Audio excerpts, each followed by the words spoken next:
Bueno, la idea es contar un poquito de qué es lo que trata este material, ¿sí? Como les había adelantado cuando estuvimos trabajando en la ubicación de puntos, ¿sí? Las funciones en estas que vamos a estar trabajando nosotros se relacionan dos variables, ¿sí? Una depende de la otra, ¿sí? La variable que depende la vamos a ubicar siempre en el eje Y, que es el eje vertical, y la que es independiente la vamos a ubicar en el eje X, que es el eje horizontal, ¿sí?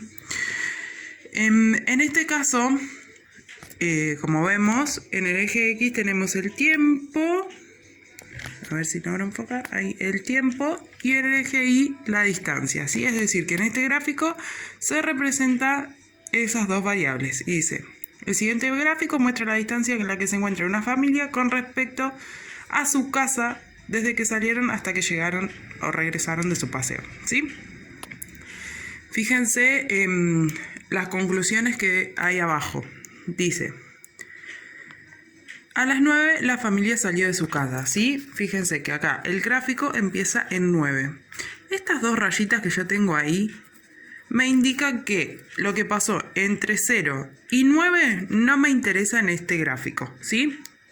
Entonces no se incluye. Yo hago las dos rayitas y empiezo directamente desde el 9.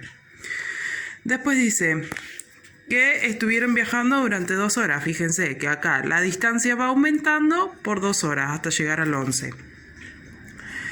Después dice que en ese momento recorrieron 160 kilómetros, ¿sí? Si ven acá y corremos hacia el otro lado que mide la distancia, es 160. Después dice pararon 2 horas. Fíjense acá. El gráfico es horizontal, ¿sí? Quiere decir que el tiempo pasa, pero la distancia no aumenta ni disminuye. Quiere decir que están en el mismo lugar, ¿sí?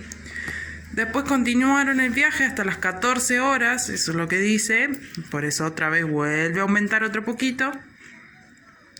En ese tramo recorrieron 40 kilómetros, dice. Pararon 1 hora más, acá.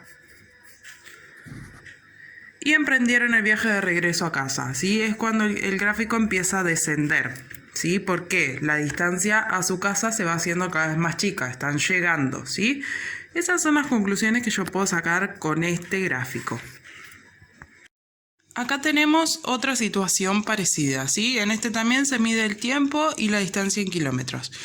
Fíjense lo que dice arriba el enunciado. Dice, un ciclista decide salir de ruta y durante un tiempo pedalea por un camino hasta llegar a una zona de descanso. ¿Sí? Cuando pedalea es cuando la distancia va aumentando.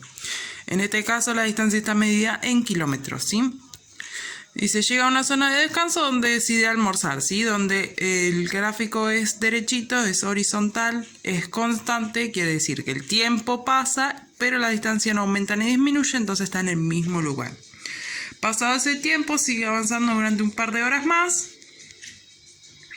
Entonces decide volver a su casa por el mismo camino que había elegido para la ida. Otra vez, cuando vuelve a la casa, el gráfico va hacia abajo porque la distancia con respecto a la casa va disminuyendo. Abajo de esto hay un par de preguntitas, ¿sí?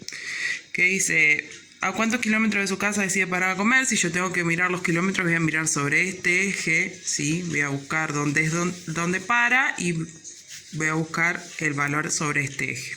Si me pregunta, por ejemplo, qué tiempo había transcurrido cuando decidí hacer esa parada, tengo que buscar sobre el eje X, ¿sí?